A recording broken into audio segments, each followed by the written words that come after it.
Vamos a hablar, específicamente vamos a detenernos en el versículo 25, cuando el texto dice así que Moisés pensaba que sus hermanos comprendían que Dios les daría libertad por mano suya, mas ellos no lo habían entendido así. Así que por algunos momentos vamos a detenernos en este texto de las Escrituras. Esteban entonces está haciendo en su discurso de defensa, dice que los israelitas habían rechazado a Moisés cuando Dios les había enviado un Salvador y que ahora los judíos estaban haciendo exactamente lo mismo con el Hijo de Dios. Dios le había enviado un Salvador, el Salvador. Sin embargo, ellos no lo habían reconocido como tal, lo habían rechazado. El Evangelio de Juan lo dice claramente en sus primeros textos. A los suyos vino y los suyos no le recibieron. Mas a todos los que le recibieron, a los que creen en su nombre, les dio la potestad de ser hechos hijos de Dios. Ese era entonces el argumento que estaba trazando Esteban. Dios envió a Moisés como libertador, pero los israelitas no lo entendieron así y lo rechazaron. Entonces Esteban sigue esa línea de argumentación diciendo, y ahora Dios no solamente envió un gran libertador, vino el propio Dios entre los hombres. Solo que los hombres fueron más allá en su maldad y no solamente lo rechazaron, sino que también le dieron muerte, y muerte en una cruz. Surge entonces la pregunta, ¿por qué los hombres, en este caso los israelitas, rechazaron a Moisés? ¿Por qué los hombres, en este caso los judíos, rechazaron a Cristo? ¿Por qué los hombres hoy siguen rechazando a Cristo Jesús? ¿Por qué los hombres y las mujeres rechazan el mensaje del Evangelio? ¿Por qué razón? ¿Por qué motivo? ¿Por qué hay oposición de parte del hombre hacia las cosas de Dios? Bien, el versículo 24, porque el domingo anterior ya vimos que dice que cuando hubo cumplido la edad, el versículo 23 del 7 dice, cuando hubo cumplido la edad de 40 años, le vino al corazón el visitar a sus hermanos, los hijos de Israel. Entonces, esa fue una experiencia de conversión que tuvo Moisés. Y él se dio cuenta de quién él era, la obra que Dios estaba haciendo, y él también interpretó de una forma correcta la promesa que Dios había hecho por intermedio de Abraham, que los hijos de Israel pasarían 400 años en Egipto y que después Dios los sacaría de allí de mano fuerte. Moisés entendió que ese era el tiempo y que él era la persona que Dios estaba levantando. Y entonces tomó la decisión, dice el escritor sagrado, de rechazar en esa altura, de estar en la parte más alta de la sociedad, rechazar ser llamado hijo de la hija de Faraón.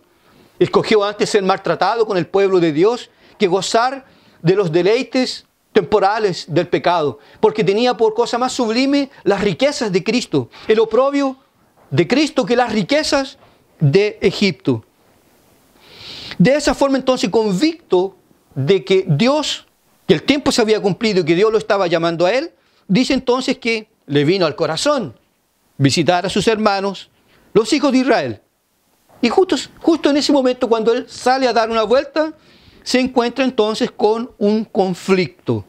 Al ver a uno que era maltratado, uno de sus hermanos, dice el texto, lo defendió, hirió al egipcio, vengó al oprimido. Los otros textos van a decir que él lo mató. Y en el libro de Éxodo vamos a encontrar la expresión y lo escondió en la arena. Le dio muerte. Pero porque él pensaba que nadie lo había visto, que nadie se había percatado de aquello que estaba ocurriendo. Y Moisés con eso estaba entendiendo entonces que Bueno, si estoy defendiendo a un israelita, es lógico que el israelita va a decir, ah, este es uno de los nuestros. Este siendo de la corte, este ha bajado, es uno de los nuestros. Pero no pasó eso. No lo entendieron así. Bueno, Moisés en este momento ya está convertido, pero aún no está preparado para ser el gran líder que le agrada a Dios. ¿Por qué? Porque estaba él intelectualmente preparado. Dice el texto sagrado que él era poderoso en sus palabras y obras. Y no es verdad que Moisés era tartamudo y que necesitaba de su hermano para que le pudiera, Aarón en este caso, para que lo pudiera ayudar. Esa fue una forma de disculpa que utilizó Moisés para no asumir el ministerio. Porque la Biblia dice que él era poderoso en palabras y obras. Entonces Moisés, estando allí, y al ser transformado, sale a visitar a sus hermanos, se encuentra con un conflicto, mata al egipcio. Él allí entonces estaba intelectualmente preparado para enfrentar esta obra. Interpretó correctamente la promesa hecha por el Señor a Abraham. Él era poderoso en palabras y en obras. Pero su temperamento aún no estaba bajo control. Se le pasó la mano. Está bien. Esto lo va a usar Dios por divina providencia, para hacer lo que él le venga el miedo, el temor de Faraón y huya. Pero eso no fue aprobado, lógicamente, por Dios. Y esto tampoco es un incentivo que la providencia de Dios se cumpla en nosotros, aunque nosotros tengamos que matar gente.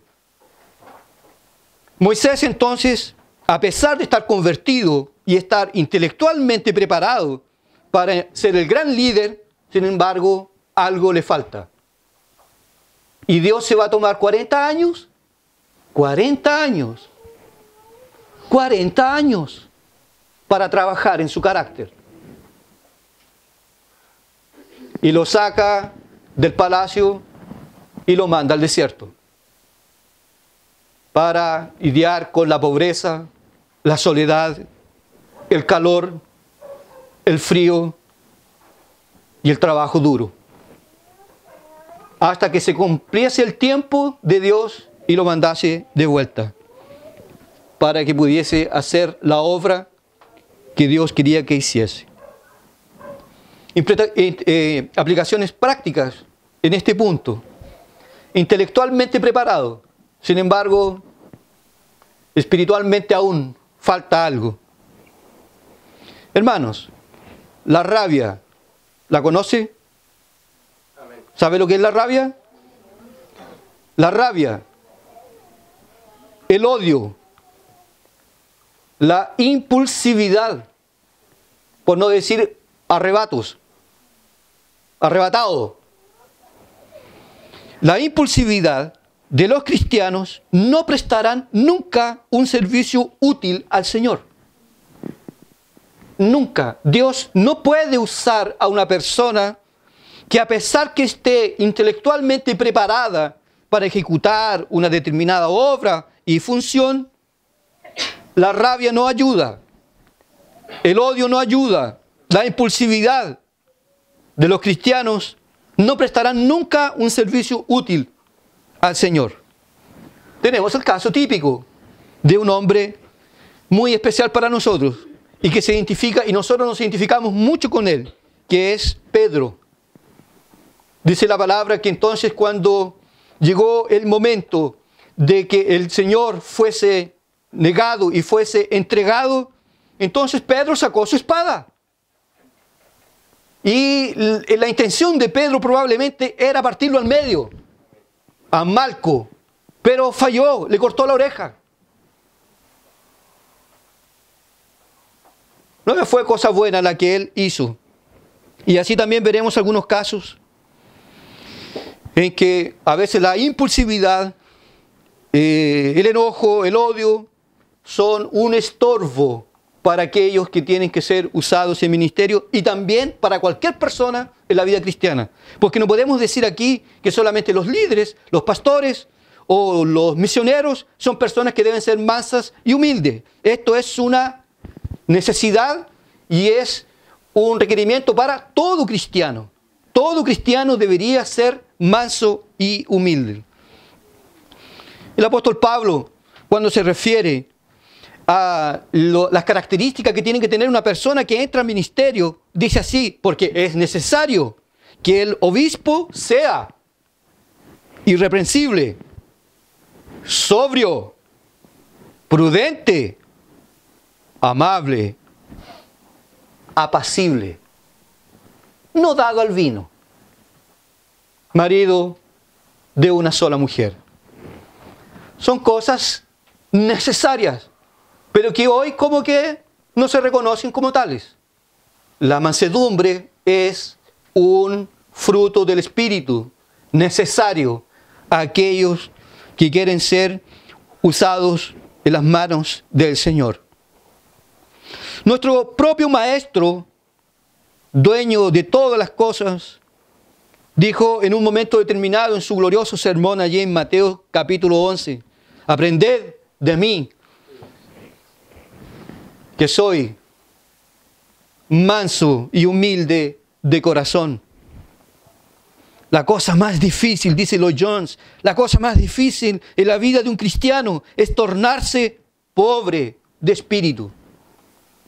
Porque si nosotros no lo somos, cuando se nos pasa un egipcio en el camino, la primera cosa que vamos a hacer, vamos a darle muerte. Muerte total. He visto infinidad de veces a personas que a veces piensan de una forma diferente de nosotros, en puntos que no son cruciales, prácticamente fulminarlos con críticas. Acabar porque es arminiano, o porque, no sé, es dispensacional, o porque es continuista, o cesacionista.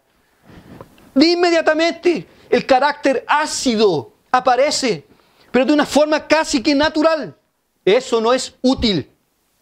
Y de eso Dios no se vale para poder bendecir a los hombres. Estaba preparado, tenía conocimiento, conocía las lenguas, conocía la cultura, hombre brillante en palabras y en obras. Pero Moisés todavía le faltaba algo imprescindible, fundamental, la mansedumbre. Una obra gloriosa, de las más gloriosas del Espíritu Santo en la vida de un cristiano. Me gustaría ver si realmente los divorcios o los choques en los matrimonios fuesen tan comunes si nosotros fuésemos mansos. Porque la de nosotros es no quedarnos callados, no sentirnos atropellados. Y cuando vemos que alguna cosa o que algún pensamiento mío no se impone sobre el otro, pasar por arriba. Y el otro piensa exactamente lo mismo. Y ahí viene el choque, viene el conflicto y aparece la ruptura, la muerte, la división. No estaba preparado todavía. Dios va a tener que trabajar con él duramente. Lo mismo pasó con Jonás, que siendo un hombre preparado, un profeta, todavía tenía sangre en el ojo contra los ninivitas. Y dijo, ya tú me mandas a predicar allá, pero yo voy a predicar, pero voy a ir a Tarsis. Voy a Tarsis. No voy a Nínive, voy a Tarsis. Y el Señor, como dice el pastor Miguel Núñez, dice, ya, anda, pero nos vemos en Nínive. Vamos a ver igual. Dios va a trabajar, Dios nos va a humillar, Dios nos va a quebrantar, Dios nos va a pulir. Y Él lo va a hacer, porque Él desea muchísimo, muchísimo más que todo en este mundo, que el carácter de Cristo sea visto en nosotros. Que la gente nos mire a nosotros y vean a nuestro Señor Jesucristo. Más que nosotros nos desarrollemos espiritualmente, nuestros dones, nuestras capacidades, nuestras virtudes, nuestros talentos. Eso no tiene valor alguno si nosotros no tenemos parecido alguno con nuestro Señor Jesucristo. La mansedumbre, dice Wilson, es la marca registrada del hombre dominado por Dios.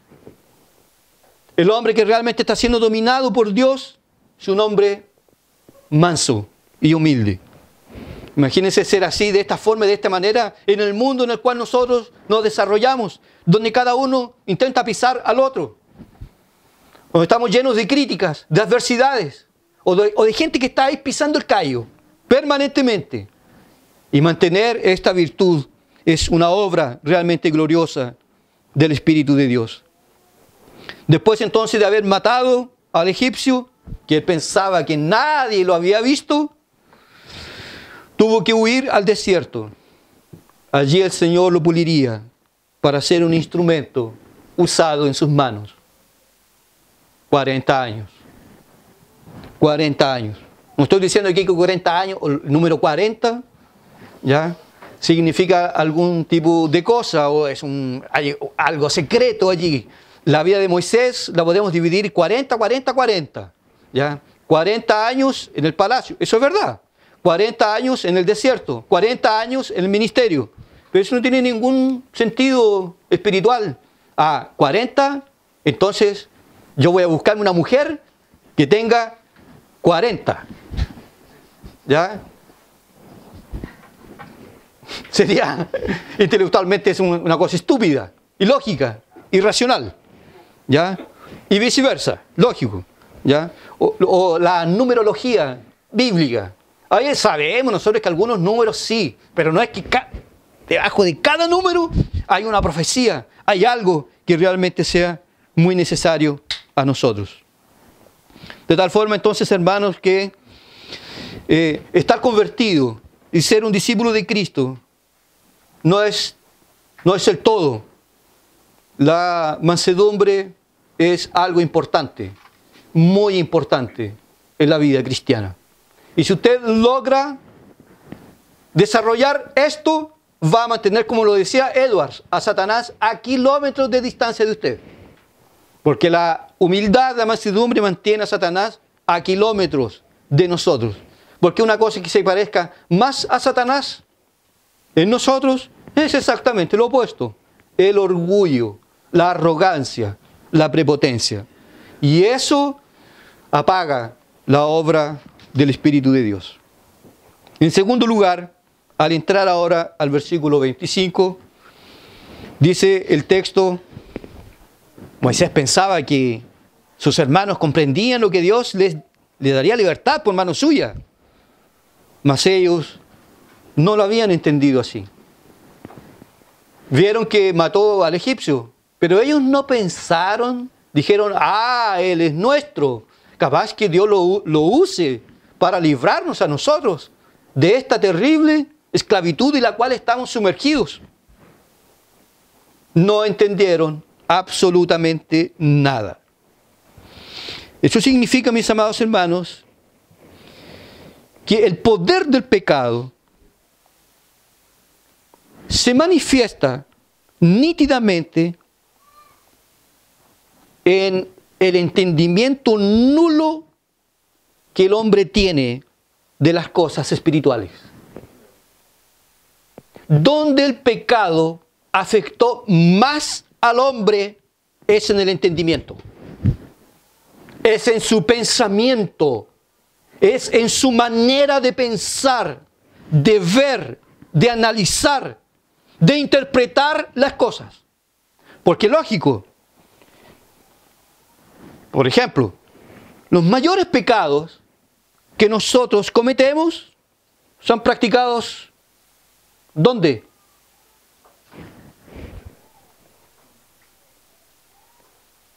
En la mente. Y es en la mente donde se ve, donde el pecado, cuando entró a la raza humana, afectó a la humanidad de una forma muy, muy potente.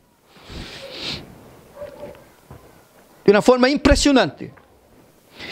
Esto es probablemente porque el entendimiento es un don de Dios que nos hace más parecidos con Dios.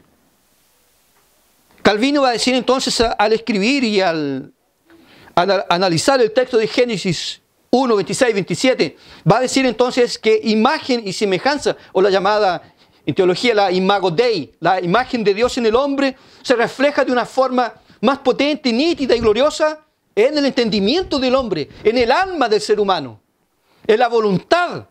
en la forma de pensar. Es ahí donde el hombre se parece más con su creador, no en la parte física, porque Dios es espíritu.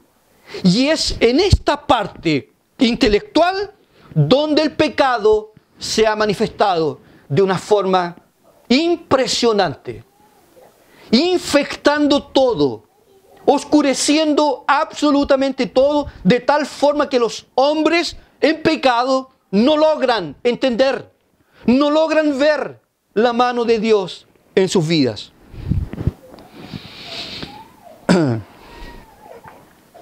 Sin embargo, el mundo, su mayor orgullo del mundo, ¿cuál es? Su poder intelectual. Y nos miran a nosotros y nos dicen así: nosotros no podemos creer por causa de nuestro intelecto, del bulto de nuestro intelecto, nosotros no podemos creer en ese mensaje. Nosotros solamente podemos creer en algo que podemos ver, en algo que podemos tocar, en algo que nosotros podemos comprobar. Por eso no podemos creer en el Evangelio, porque el Evangelio son meras suposiciones, dice el mundo. En el Evangelio no se puede probar nada. Todo está inventado. Todo fue la Biblia. La Biblia fue hecha por los hombres. La Biblia fue escrita por hombres. La Biblia contiene fallas. La Biblia contiene errores. La Biblia contiene contradicciones. Ustedes pueden ver entonces cómo el ser humano y el mundo de una forma general, su mayor orgullo es de su poder intelectual. ¿Qué dice la Biblia sobre el entendimiento del hombre, sobre las capacidades intelectuales del ser humano? Entonces el apóstol Pablo, en su carta magistral a los romanos, dice que ellos, cuando despreciaron a Dios, se envanecieron en sus razonamientos. Los hombres se envanecieron. Su entendimiento se les oscureció. Y ahora ellos ven y interpretan las cosas de una forma estúpida, de una forma loca. Por ejemplo, los hombres ahora aman a los hombres y las mujeres se acuestan con las mujeres. Y Dios los ha entregado a un pensamiento reprobado, dice la palabra de Dios. El apóstol Pablo nuevamente, cuando le escribe a los Efesios, dice: los hombres, nosotros no somos así, porque los gentiles andan en la vanidad de su mente.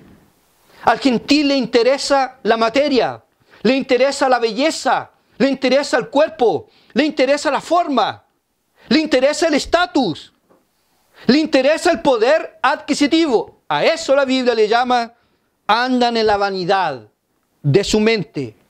Nuevamente, fíjese cómo la Biblia nos declara de varias formas y maneras que el entendimiento del hombre es lo más afectado. El cuerpo también ha sido afectado, pero el problema mayor del hombre está en su corazón, está en su alma, está en su mente, lo que le torna más parecido con Dios. Cuando cayó Adán y Eva, cayeron, esto fue duramente afectado por la entrada del pecado. Lo que es más trágico aún, el pecado no solamente ha entenebrecido el entendimiento, como dice el apóstol Pablo: el Dios de este siglo les ha cegado el entendimiento para que no comprendan ni entiendan el mensaje del Evangelio, y para que las cosas de Dios a los ojos de los hombres les parezcan locura. El hombre ve las cosas de Dios y le parecen locuras, cosas abominables. Por ejemplo, el ser humano tiene un rechazo natural por un culto, por las cosas de Dios. No las puede resistir, porque su pensamiento ha sido cegado por el príncipe de este mundo. Y eso ocurre con todo pecador. Pero lo que es más trágico aún, amados hermanos, no nos impresiona solamente saber que el mundo y el hombre en estado de pecado y de maldad tiene un pensamiento entenebrecido. Hasta los propios cristianos, una vez convertidos y transformados, les cuesta muchísimo entender las cosas de Dios. A los hombres cristianos les cuesta muchísimo pensar espiritualmente. Venga, tenemos una iglesia para usted, para que usted pueda dirigir una iglesia. Ah, muy bien. Le ofrecemos 2 millones de pesos. Le ofrecemos casa, le ofrecemos auto. Usted tendrá 2 meses de vacaciones fuera del país. Usted y toda su familia. ¿Qué le parece? ¡Wow! Sin embargo, viene otro grupo y dice, nosotros tenemos una pequeña congregación en la montaña y nosotros casi no tenemos para pagar. Solamente le podemos decir que nosotros tenemos hambre y sed de las cosas de Dios. Y necesitamos que alguien nos predique la palabra. Que alguien que conozca el Evangelio nos predique la palabra. ¿Qué decisión va a tomar un hombre de esa forma ante esa propuesta? Va a decir el hombre, no, voy a dejar los que me ofrecen mucho dinero y prestigio para irme a una montaña donde no me conoce nadie, de una forma anónima, pasar hambre, pasar frío, y más encima con mi mujer y con mis hijos. Hasta los cristianos han sido afectados. Y una vez convertidos, el problema del pecado sigue manifestándose. Y a veces no logramos entender claramente, discernir claramente las cosas de Dios. Por eso que Jesús les dijo a sus discípulos, no le dijo a los incrédulos, le dijo a sus discípulos, vosotros aún estáis sin entendimiento. Cuando le dijo, guardaos de la levadura de Herodes, ellos dijeron, el pan, el pan, el pan, el pan, que no falta el pan. ¿Ustedes ya se olvidaron de los 5 panes? ¿Ya se olvidaron de lo que yo hice? ¿Ustedes aún están sin entendimiento? Nuevamente Jesús le dice, ¿no entendéis aún? ¿Ni os acordáis de los 5 panes? ¿Cómo es que no entendéis? ¿Que no fue por pan lo que os dije? Porque ellos pensaban que se refería al pan físico. Él se refería a la doctrina falsa de Herodes. Por eso que la palabra, hermanos, nos dice de principio a fin, amarás al Señor tu Dios con todo tu entendimiento. Con todo tu entendimiento. Ahí es lo que Dios desea. Pero es ahí donde nosotros fracasamos. Jesús resucitó. Camino de Emaús se les presentó a 2 de sus discípulos. Y ellos no lo reconocieron. ¿Será que Él estaba tan diferente después de la resurrección? Con un peinado diferente, con un maquillaje diferente y una ropa diferente, con una lengua diferente. ¿No era por ventura el mismo Jesús que ellos habían conocido? Sin embargo, porque ellos estaban bloqueados, porque murió, se acabó. Y no se recordaban de que era necesario que Él resucitase de entre los muertos. No les reconocieron, no le reconocieron. No se dieron cuenta que era Él, a pesar que Él les hablaba de las Escrituras. Y después dijeron, no ardía nuestro corazón cuando Él nos abría la palabra. Pero no lo entendieron, no lo vieron. Entonces les abrió, al partir el pan, les abrió el entendimiento para que entendiesen. Y ahí se dieron cuenta que era realmente Jesús. El poder del pecado no solamente ha afectado a los impíos que están en tinieblas, también a los cristianos. El apóstol Pablo entonces, hermanos, cuando intercede en favor de los efesios, dice así, os ruego para que el Dios de nuestro Señor Jesucristo os dé espíritu de sabiduría y de revelación en el conocimiento de Él, alumbrando los ojos de vuestro entendimiento, para que sepáis cuál es la esperanza a la cual habéis. Y esta palabra les era encubierta, y no entendían lo que Él decía, que era necesario que el Hijo del Hombre fuera a Jerusalén, fuese entregado en manos de hombres pecadores, fuese torturado, asesinado, crucificado, sepultado, pero al tercer día resucitaría. Ellos no entendían absolutamente nada de esto. En estos textos entonces vemos, hermanos, el estado del mundo sin Dios. El mundo nunca ha entendido, y los cristianos también, de cierta forma, tienen enorme problema en entender y comprender las cosas de Dios, la palabra de Dios, la voluntad de Dios, lo que Dios ha establecido para todos nosotros. Aplicaciones prácticas sobre este punto del entendimiento entenebrecido, que los israelitas no entendieron lo que realmente Moisés estaba diciendo. Primero, lo que podemos entonces entender es que nosotros jamás debemos admirarnos del estado en el cual se encuentra el mundo y la sociedad, porque ellos están en tinieblas. Entonces no nos admiremos como alguien diga así: oh, estoy decepcionado por la cantidad de flaites que hay en nuestro país, se han multiplicado. ¿Qué está esperando usted? ¿Que la sociedad produzca ángeles? ¿Que la sociedad produzca gente educada? ¿Gente con temor de Dios? Los hombres están en tinieblas. Los hombres no entienden. Entonces no nos admiremos del estado en el cual se encuentran, de querer hacer cosas contra las buenas costumbres.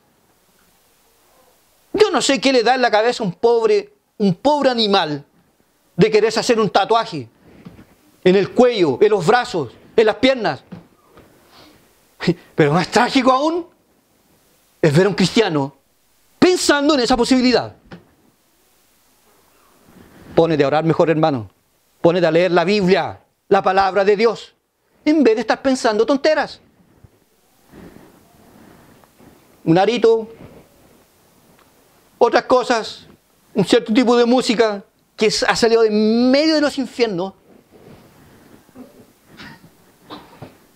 realmente no se entiende. Ya, de los mundanos podemos decir, no, realmente, ¿qué se puede esperar del mundo? Pero debemos tener cuidado de que el entendimiento nuestro se renueve a cada día. Se nos dijo algún par de meses atrás en una predicación de nuestro hermano Francisco, ¿ya?, que debemos hacer nuestro culto racional y debemos renovar nuestro pensamiento, nuestro entendimiento, para que comprobemos cuál sea la voluntad de Dios. Entonces jamás nosotros debemos admirarnos del estado en el cual se encuentra la sociedad. El mundo, hermanos, va de mal a peor, porque su entendimiento no funciona correctamente. Tener muchas mujeres es bueno.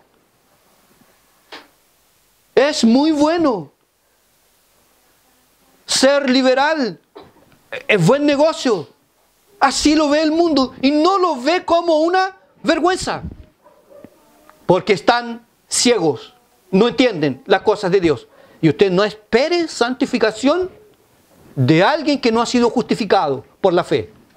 Si a este cabro le falta oración, si a este cabro le falta la Biblia, le falta ir a la iglesia, a este cabro, ¿sabe lo que le falta? Lo mismo que a usted: nacer de nuevo. Nacer de nuevo, donde las cortinas espirituales se abren, se corren, y podemos entender ahora las cosas de Dios. Como lo dijo el apóstol Pablo: yo perseguí a la iglesia, maté a algunos, pero lo hice por ignorancia, porque yo no conocía ni entendía las cosas de Dios. En segundo lugar, por la misma razón ya de saber que los hombres en pecado tienen el entendimiento entenebrecido, nosotros no podemos forzar a nadie a ser cristiano. Usted no puede presionar a nadie. Yapu, ¿y te convertiste o no? Yapu, yapu, y puro yapu, y más yapu. No es así. Ya, ahora tú te vas a leer, vamos a empezar a leer la Biblia, le dice al pecador. Entonces vamos a empezar por un libro fácil, un libro muy fácil, Juan. En el principio era el Verbo, y el Verbo estaba con Dios, y el Verbo era Dios. ¿Cómo le quedó? ¿Cómo le quedó el ojo? ¿En qué lado le quedó, ¿para qué lado le quedó dada vuelta la cabeza? ¿Lo entendió entonces o no? Nosotros no podemos buscar y esperar resultados y forzar por medio de métodos psicológicos para convertir a la gente, a las personas. Esta obra la hace el Espíritu Santo de Dios. Solo Él puede abrir el entendimiento del pecador, nadie más. Te voy a rajar a palos. Hágalo. Hágalo para ver si colóquele la Biblia dentro de la cabeza. Hágale un tajo a la cabeza y póngale un versículo bíblico y a ver si la cosa va a cambiar. No va a cambiar. Esta obra la hace el Espíritu Santo de Dios. Es Él quien abre el entendimiento para que yo pueda comprender quién es Dios y quién soy yo. Su santidad, su justicia, su verdad. Y yo, mi maldad, mi pecado, mi transgresión, mi culpa, mi vergüenza, mi torpeza. Tercero, a modo de aplicación, a los salvos, el Espíritu Santo les ha removido el velo que antes los cegaba. Sin embargo, los cristianos tienen muchas dificultades en tener un entendimiento espiritual aceptable. Películas, gastar tiempo con cosas que no producen nada. ¿No podríamos nosotros ser acusados, por ejemplo, de malos administradores de nuestro tiempo? Que aunque a veces estemos ocupados en cosas que no sirven para nada. Novelas. ¿Novelas para qué? Su familia se está yendo al infierno. Novelas. Películas, romances que no llevan a nada, a cómo amar mejor. Lea la Biblia, no sea incrédula, lea la Biblia, póngase a orar y va a ver cómo Dios va a cambiar las cosas. Que el problema es usted, no los otros. El mayor problema nuestro es la falta de entendimiento nuestro, y los cristianos tenemos muchas dificultades en entender las cosas de Dios. Hermanos, vamos a hacer una vigilia. Hermanos, vamos a hacer un paseo. ¡Opa! ¡Opa! Nos vamos a Bariloche. Cuente conmigo. Hermanos, vamos a estudiar la palabra. Vamos a buscar a Dios en oración. ¿Para qué tan cuático? ¿Para qué tan dramático? ¿Para qué tan radical? Ya se están poniendo fanáticos. Ese es el entendimiento que nosotros tenemos. Las reuniones menos frecuentadas de las iglesias son las reuniones de oración. Porque el entendimiento nuestro es poco. Y no es porque usted tenga una teología calvinista, está al otro lado. En la parte más arriba de la montaña. Es bueno, muy bueno. Pero tiene que estar el corazón. Tiene que estar nuestra alma toda inclinada hacia las cosas de Dios. Los salvos entonces, por el Espíritu de Dios, se les ha removido el velo que nos cegaba. Sin embargo, tenemos dificultades en tener un entendimiento espiritual aceptable. ¿Usted entiende la voluntad de Dios? ¿Sabe cuál es la voluntad de Dios? ¿Por qué si usted dice que es cristiano, 2, 3, 4 carreras perdidas? Tiempo perdido, dinero perdido, energías perdidas, levantándose el mes de madrugada, después abandona todo. ¿Usted sabe cuál es la voluntad de Dios entonces para su vida? ¿Sabe? Ahora tengo un nuevo emprendimiento, un nuevo proyecto, con 2, 3, 4 meses, todo abandonado. No, ahora año nuevo, un nuevo libro. Ahora voy a leer esto, ahora voy a leer esto otro. 2, 3 meses, libro abandonado. Y pide el libro y no lee. Habla con la gente, estaré orando por ti, hermano. ¿Ha escuchado eso, no? Motivo de, no ora ni por él, ni por sus hijos, ni y va a orar por los otros. En oración. ¿Entendemos cuál es la voluntad de Dios para nosotros? ¿Usted entiende quién es Dios? Y que Dios está presente siempre entre nosotros y nos ve y nos acompaña. ¿Usted entiende lo que es el pecado? ¿Y qué es lo que el pecado hace en nosotros? Que el pecado nos endurece, nos petrifica. El pecado nos hace retroceder. El pecado nos rebaja, nos maltrata. Y finalmente el pecado nos destruye. ¿Pero por qué entonces flirteamos con él? ¿Por qué que se produce este flirteo con él? Este coqueteo entre nosotros y el pecado. ¿De qué forma? ¿De qué manera? ¿Cuál es la mayor necesidad que tiene usted hoy en su vida? ¿Sanidad? ¿Trabajo?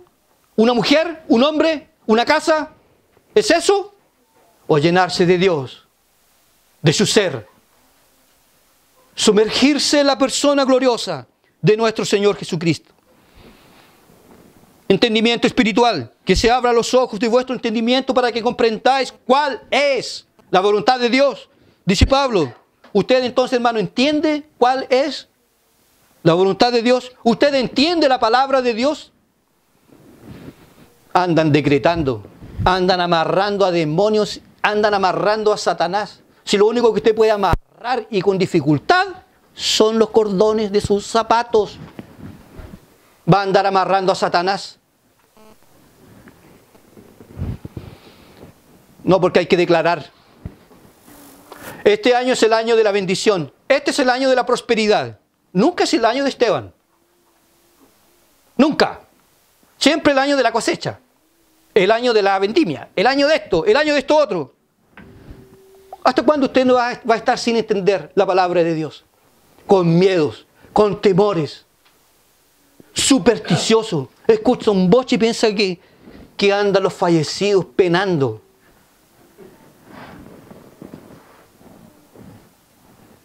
¿Usted entiende la palabra de Dios? ¿La comprende? ¿Usted sabe cuál es su mayor necesidad? Que es conocerlo a Él y vivir por Él y tan solamente por Él. Y que mientras pase el tiempo, los días, los meses y los años y las canas broten y nos bañemos de arrugas, podamos conocerlo cada día más y gozarnos en Él. Y que la imagen de Cristo pueda ser vista en nosotros. Mira, cuando lo conocí tenía 15 años, ahora tiene 60. ¡Wow! ¡Wow!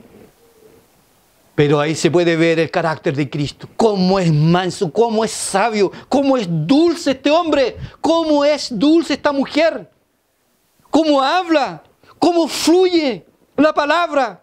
Es un refrigerio. ¿Eso es su deseo? ¿Su mayor anhelo? El entendimiento espiritual deseable para nosotros es que le conozcamos cada vez más a Él. Porque venir a la iglesia no es para bromear, no es para divertirse, la iglesia no es una entretención. La iglesia está para congregarnos y juntos conocer al Dios de la historia, a nuestro glorioso Señor Jesucristo. Termino diciendo lo siguiente.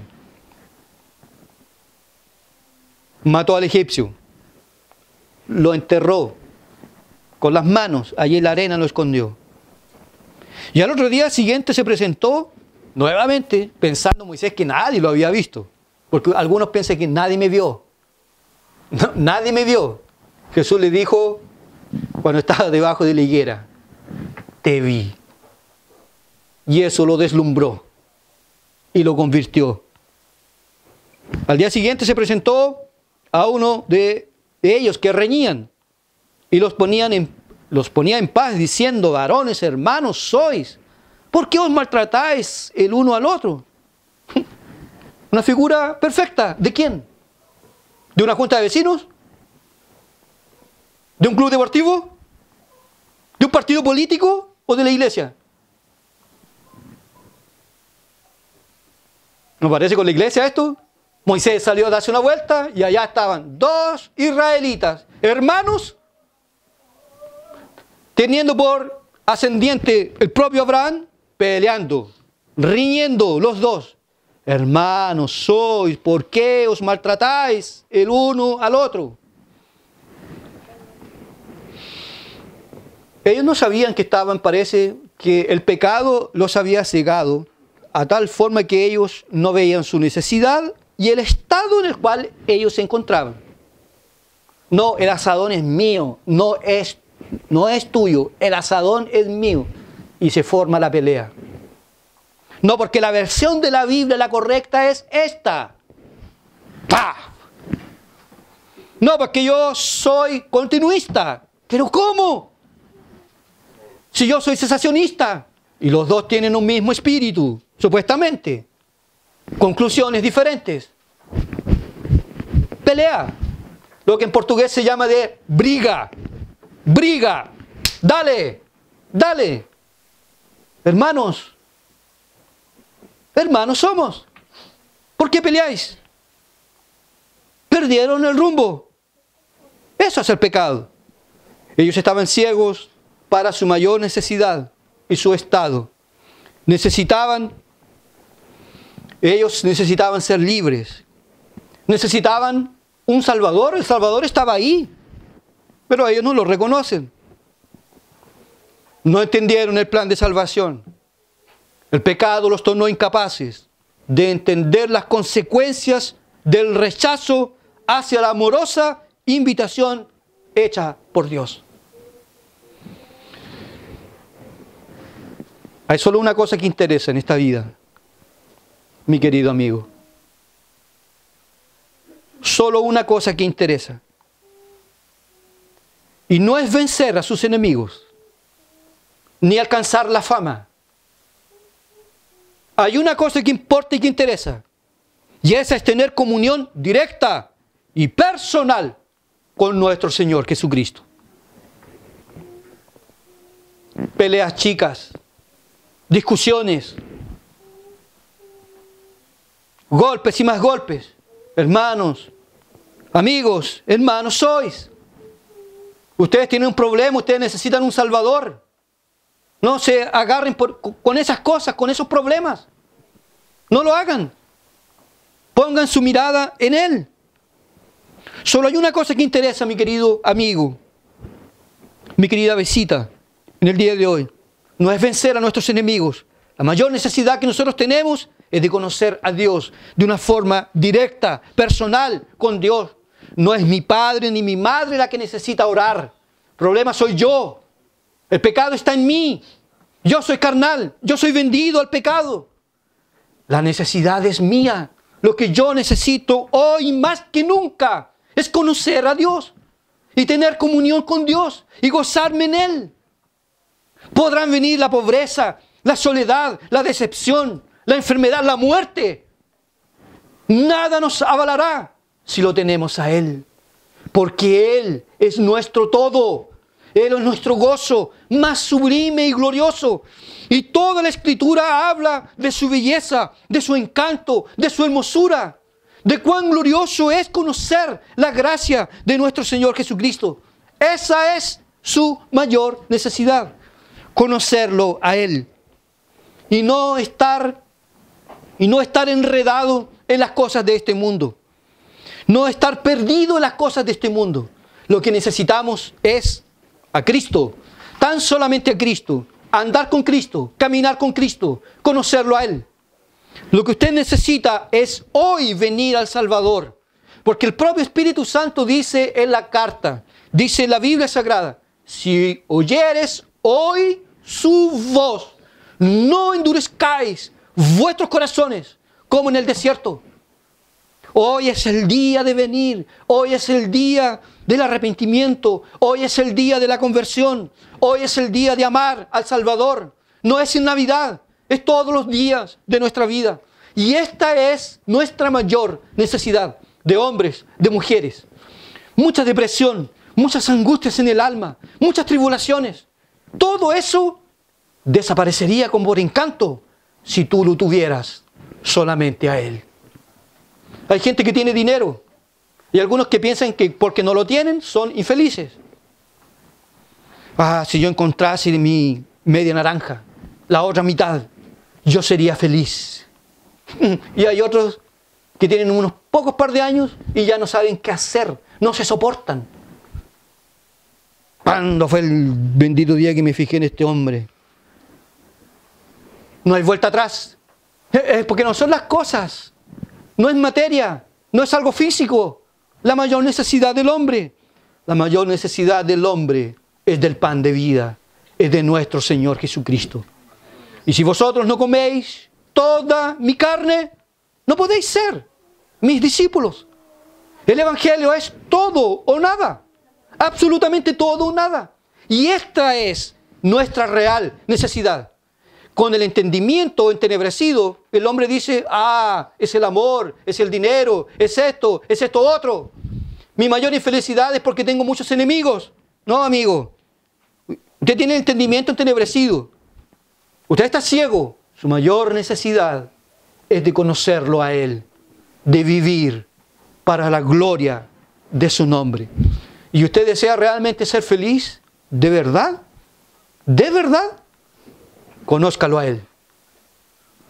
Perdón de pecados, justificación por la fe, regeneración por gracia, salvación y vida eterna por gracia, para siempre convictos de que un día estaremos en la presencia de Dios. ¿Cuándo será ese bendito día?